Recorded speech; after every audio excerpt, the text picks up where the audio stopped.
Welcome to Loving Me Before I Love You with Tammy Nicole, the podcast dedicated to you loving and putting yourself first. Others have come first in your life for years, and you know it's time for that to change. You're about to be empowered to set healthy boundaries, confidently have hard conversations, unapologetically put yourself first, and live the peaceful life you deserve. Remember, self-love is essential, and loving yourself sets the stage for every other love in your life. So get ready to embrace self-love like never before with your host, Coach Tammy Nicole.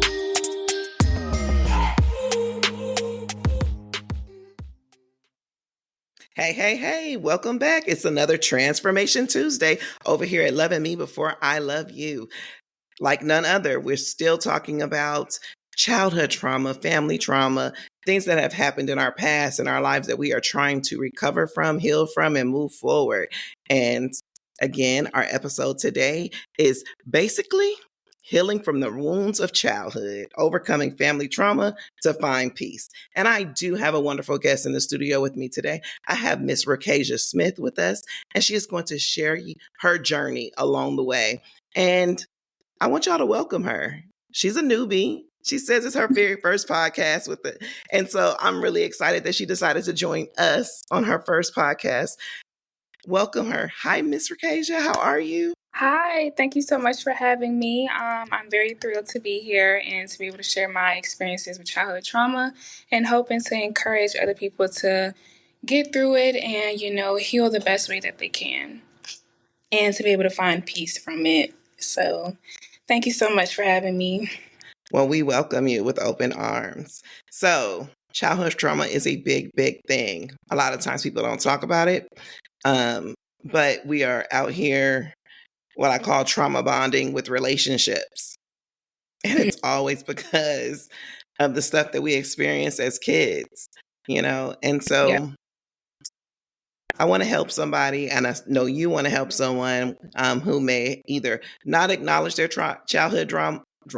It is drama. It's trauma too.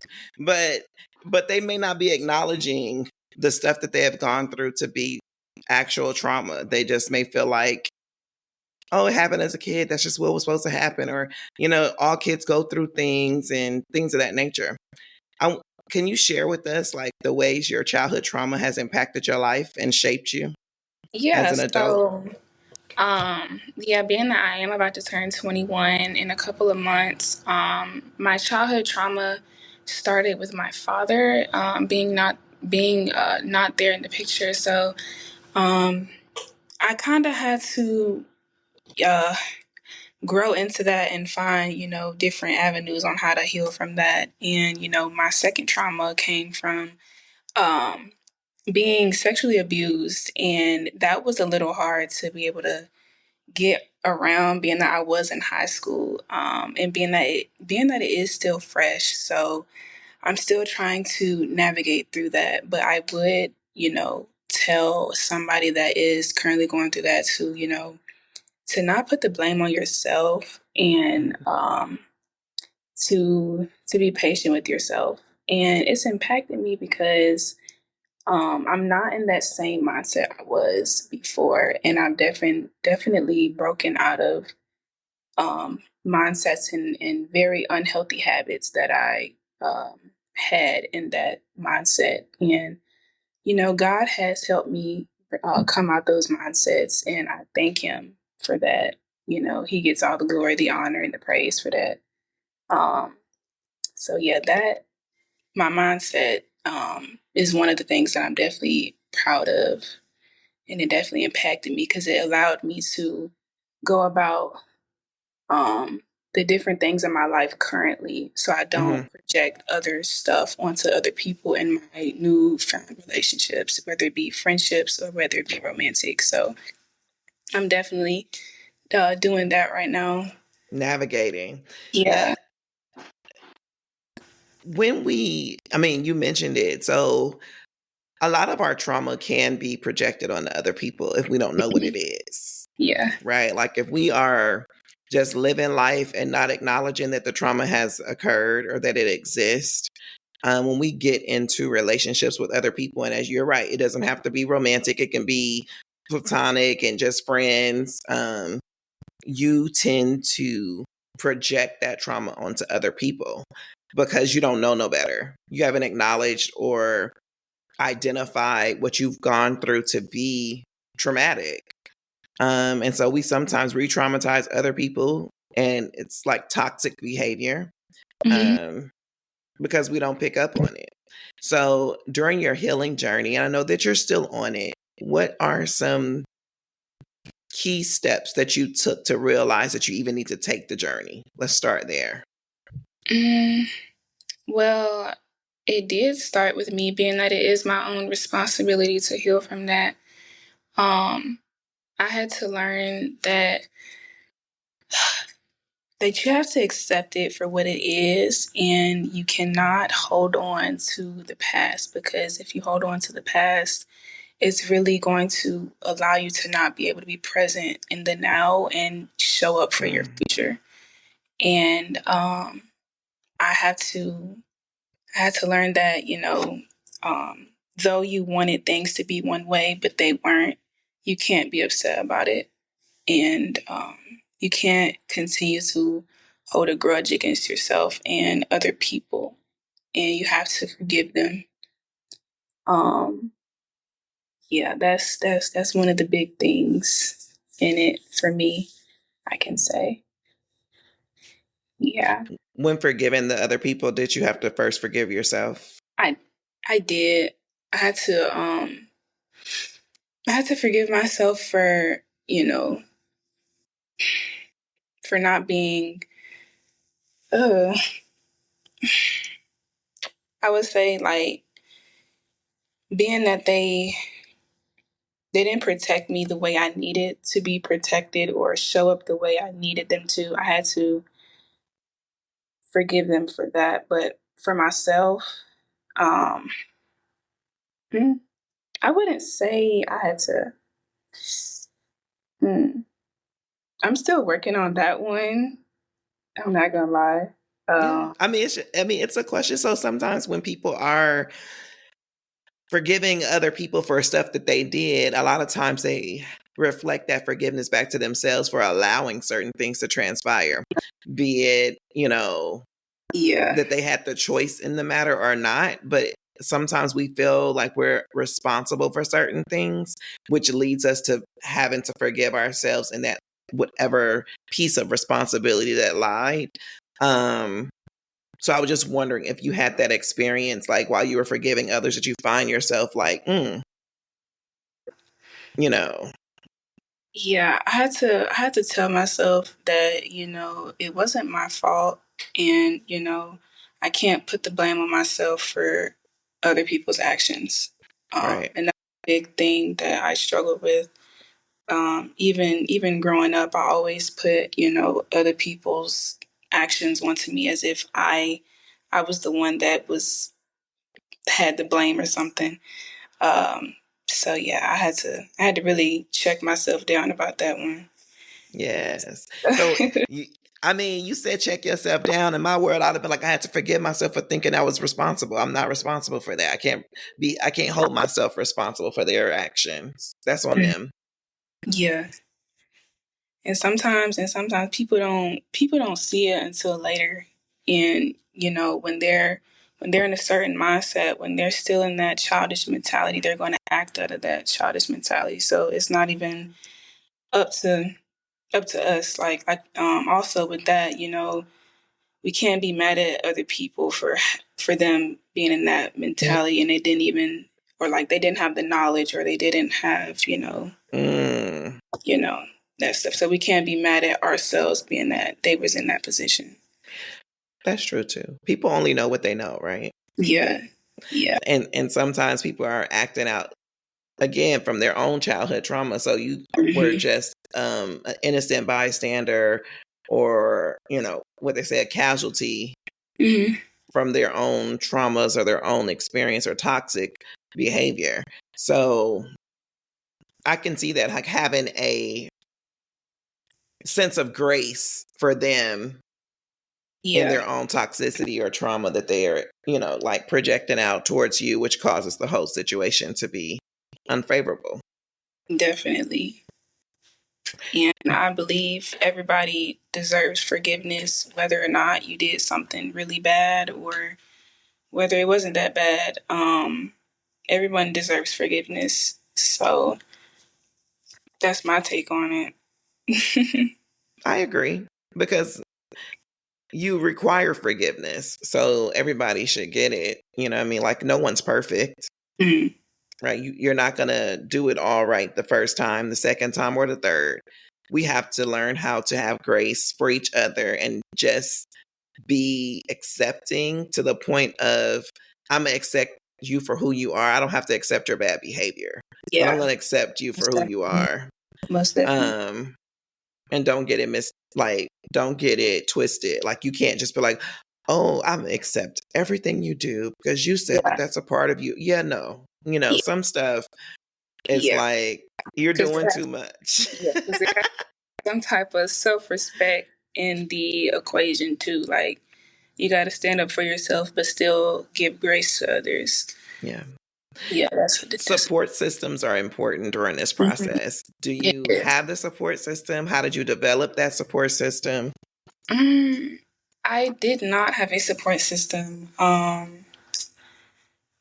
developed one by God, and as He sent me people to help me heal in a way, so I wouldn't, project my trauma onto them. Um, but I didn't have a system growing up. Um, when I went, when I went through the sexual abuse trauma, I was still in high school, so I was around a bunch of kids, so they didn't really know what was going on. I was just going to school every day, like nothing really happened. So I didn't really have a support system but myself at the time. So yeah, but I do have a support system now, which are the people that's in my life now, which are loving me and giving me love that I never really received in the past. So that's a plus and that's a bonus. And I'm very grateful for it. Was it difficult to share your story when you first had to tell the first person of what had taken place? Mm, I did. It it was difficult. It's a little difficult too because one of my friends is right here and she didn't know, so I was a little nervous about saying it. Yeah, and I did go to high school with her too, so she didn't know at the time. Um, yeah, when I had the first person I told was initially my mom because yeah, I was living with her at the time, and she didn't believe me, so Mhm. that kind of put more stress on me, and it was very hard at the time. And but I did tell one of my best friends, and she supported me during the whole thing. She made sure I was all right, always checking up on me. Mhm. Um, but as far as like living, um, as far as my living situation, I did not have a support system. So I know I mean, it sounds like that was a part of the hardest journey in the process in general, because like typically when something goes wrong and we tell someone, we want to have the support system and we want to have somebody rally behind us, comfort us, give guidance on what we should do next, and navigate our emotional trauma behind the physical trauma, right? It's like Yeah. I was, you know, abused in this way that's now affected me mentally and emotionally, and I need some level of support from someone who loves me and who wants the best for me. So I can understand it. Having your mom not believe you probably added, if more trauma to the situation, because it was like, wait, you're supposed to be my rock. You're supposed to be the one that I can count on and Yeah. move forward. Yeah. Um, I feel like my situation was, so crazy, being that I grew up and like I knew like these kind of things were happening to people, I never knew it would come to my doorstep, you know. And I had just moved from Virginia, where I was born and raised, grew up there. So moving to a whole new state, coming to a whole different high school with a bunch of new kids, being the only new kid, and having that happen, it was like it was it was a lot on a 15-year-old. Like it was a lot, and I really didn't know how to, you know, even cope or even process it mentally or even cope emotionally. Like I didn't cope emotionally. I just was so nonchalant. Like I just acted like nothing ever happened. Like it was just so crazy. Wow, today's episode is a good one. I know you're enjoying it, and we'll get back to it shortly. Just wanted to take a quick break to let you know that Tammy would love for you to share any questions, comments, or topic ideas you have with her. All you have to do is send them to her in an email to podcast@IamTammyNicole.com. Thank you, and without further ado, let's get back into today's show.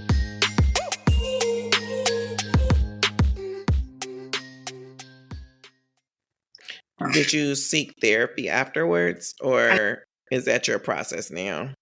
I did seek therapy. I did try a couple of therapists. But some of them didn't really work, but I did have one. She really helped me a lot. She helped me with the process of my mom, trying to forgive my mom because um, my mom didn't know, but she didn't really, do anything about it. So that was kind of hard to tell during my therapy session.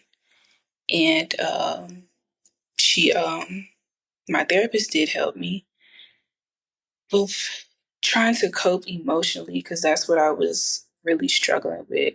Um, and also just being around people at the time. I didn't want to be around anybody, especially the people that hurt me. And I had to continuously go back to the same place that hurt me. So I felt like it was so hard for me to heal.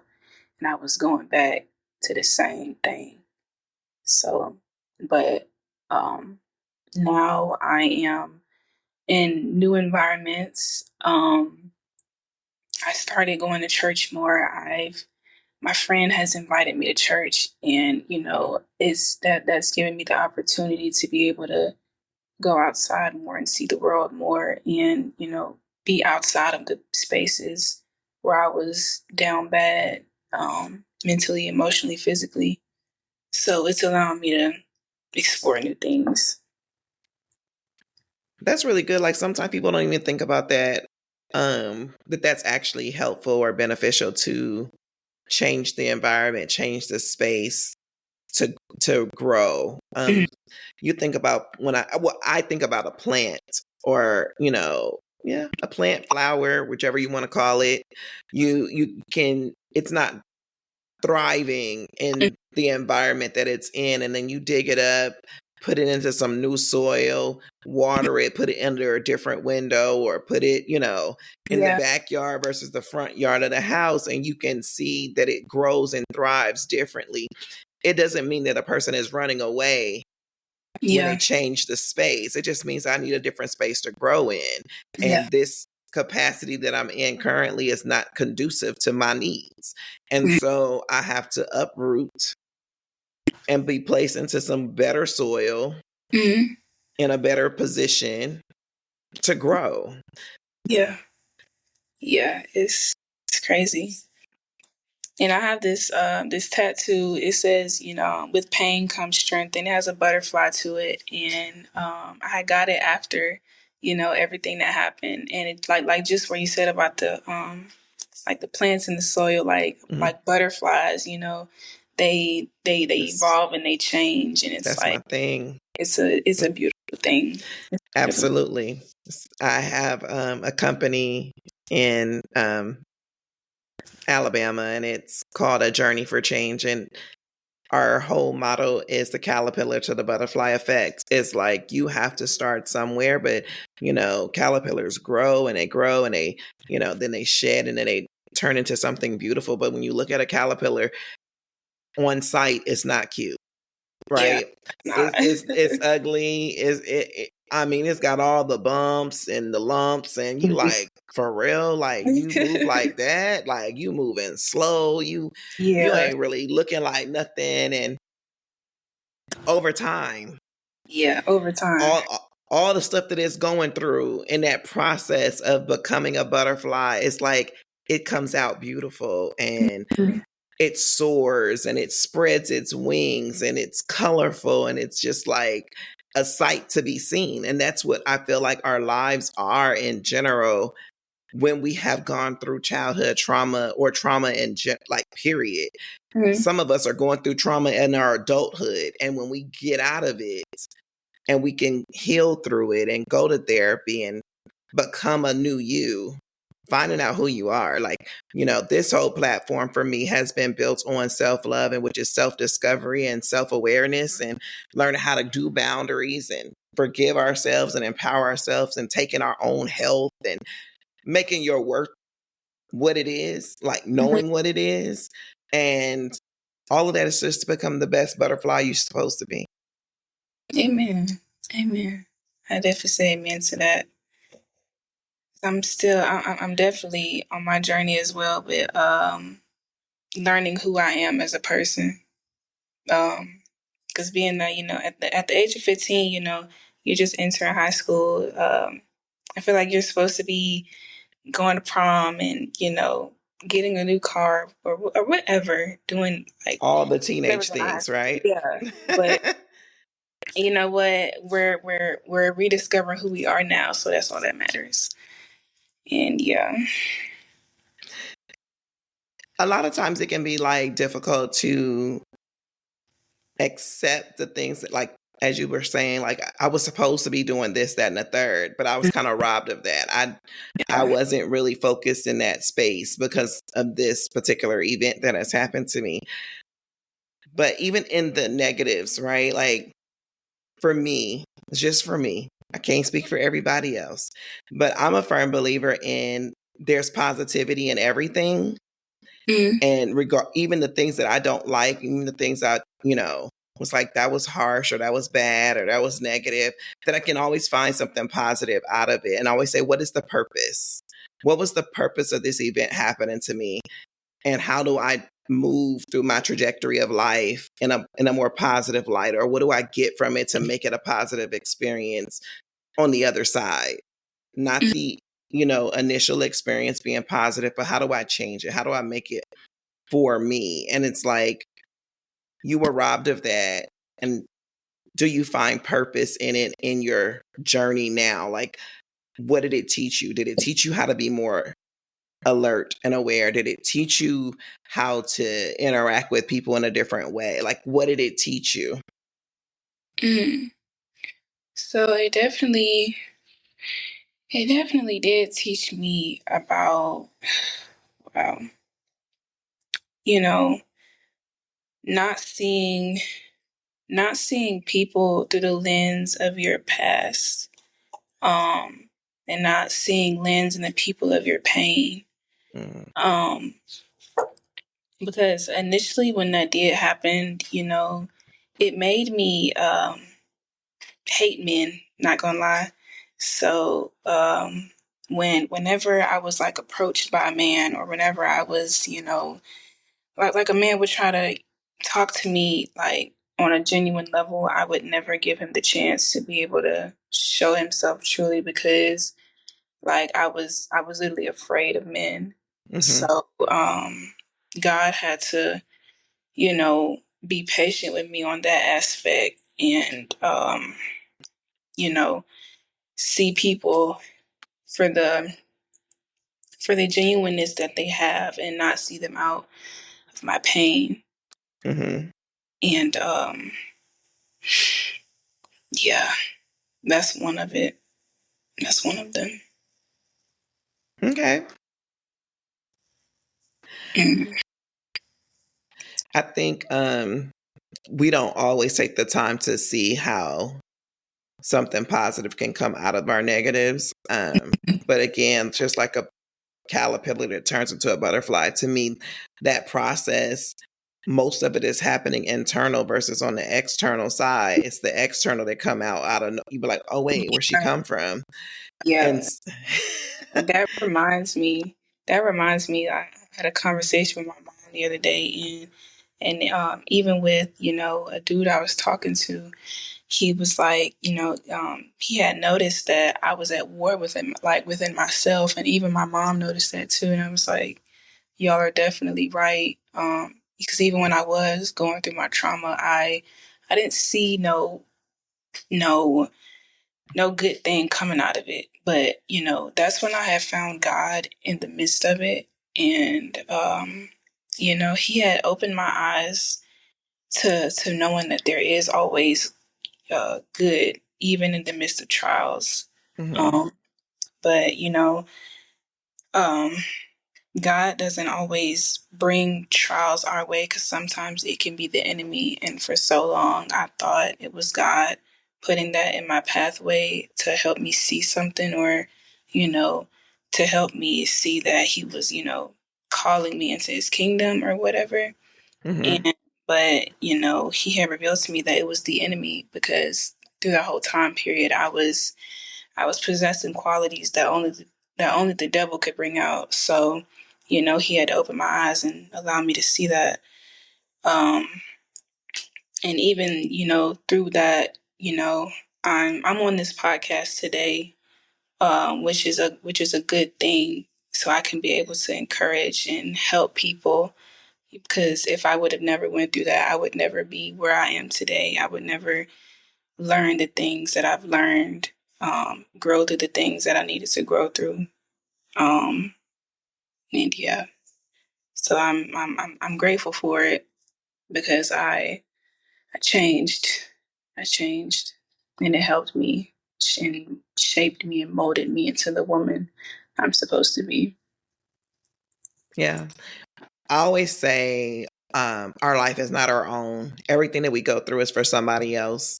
Mhm. Um, a lot of times we don't necessarily know the why, and we normally interact or cross the path of someone else who is either going through it, about to go through it, and we're there to kind of share our story so that they don't have to go through it alone or make the same mistakes that we did when we went through it ourselves. And Mhm. so ultimately, if you were to ask me what the true answer to how do I turn the negative into something positive, is exactly that. No matter what the situation is, it was for somebody else. And if I am always aware that my life is not my own and my journey is to encourage or inspire or help the next person because I am a servant man first, then I would be on the lookout all the time of how can I encourage the person that I encounter. I will say this, um, God tends to always put me in places with people who have had experiences that I've already gone through, that they're about to go through, or experiences that I'm going through in the moment and they've already gone through it, or they're going through it too. And it's like you get a revelation and you can share the revelation. You find a resource and you can share the resource. Your life is not yours. And so, as much as we want to make it a me thing, it's always a we thing. Mhm. But that we don't work if me don't work. You know what I Yeah, mean? yeah, yeah. I definitely understand. Definitely understand. And it's so crazy that you touched on that topic because me and my friend were literally just talking about that about we don't go through things for ourselves but for other people. So Yeah. I just feel like that's just some type of confirmation for Oh, okay. somebody, like, or for me even to. Hey, exactly. A lot of times, I mean, it's just the truth in itself. But I think that when people learn to live in their truth and learn who they are and walk those things, they can navigate life a little different and a little better. Like, we're so worried about what other people think and what they feel and what they say and how they, we need to that they need to validate us or they need to affirm us. And it's like God affirmed you already by telling you who you are. Like you need to get to know who that person is so that you can know your own worth and so that you can walk in it. You know what I mean? It's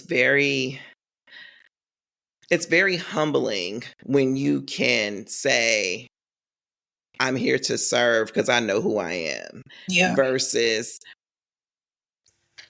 feeling like you're being used or manipulated or, made to do a thing just because you're here to please somebody else and what they want from you.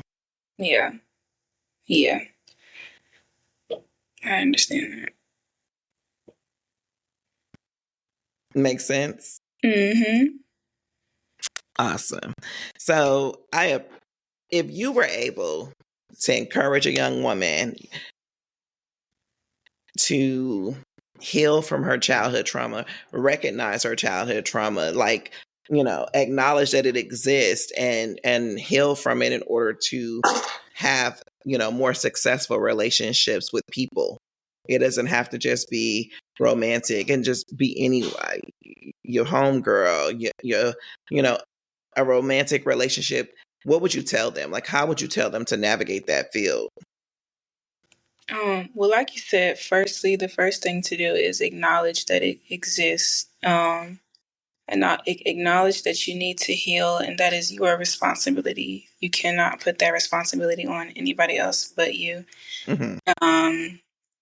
And you don't want to push it down, because that was my thing. I did. I pushed it down, and pushed it down to the point where I wouldn't have to feel it anymore. Mm-hmm. But you need to bring it to the surface, because when you baggage things down, it puts a void in you, that you think certain people or certain things or certain objects can fulfill it or fill that void, but only God can. And I would encourage every girl going through it right now to go to God about it, because He is the only one that can fill that void. He is the only one that can bandage and heal those wounds. No other person, place, or thing can heal these things the way God needs these things to be healed, so He can, get the glory from it. And, so you won't damage what He's trying to bring into your life, or damage the things that, He's trying to get you to do, to serve other people well, or to, do something for His kingdom so that somebody else can be encouraged. I would definitely say go to God about it, and still be gentle with yourself, be patient with yourself. Don't put any type of, what is the word I can say? Don't put any type of, or don't be hard on yourself. Mm-hmm. Don't be hard on yourself at all. Give yourself grace. Yes, give yourself grace. Because it's not it's not going to be an easy process, and it wasn't an easy process. So give yourself grace. Continue to love on yourself. Remind yourself that you are loved. Remind yourself that you can do all things through Christ that strengthens you. Remind yourself that you're not alone. Remind yourself that you are meant to be here. You are fearfully and wonderfully made. God has put you on this earth for a reason. Don't let these things take you out. Don't let the devil think he can take you out, because he can't. Yeah, I would definitely tell that to somebody. Awesome. Well, definitely listen to the words of Rakesia and stay encouraged. Keep on your journey. And remember, love yourself so much that the love from others is a bonus. Thanks for listening, and we'll see you back next Transformation Tuesday. Have a good evening. That's a wrap on another episode of Loving Me Before I Love You. If you enjoyed today's episode, please take a second to show your support by subscribing and leaving a positive rating and review on Apple Podcast, Google Podcast, iHeartRadio, and Spotify. Stay connected with Tammy. Make sure you're following her on Instagram and TikTok at Coach Tammy Nicole. If you like to work with Tammy or have any questions you'd like her to answer, please head over to www.IamTammyNicole.com. Until next time, always remember to love yourself so much that the love from others is a bonus.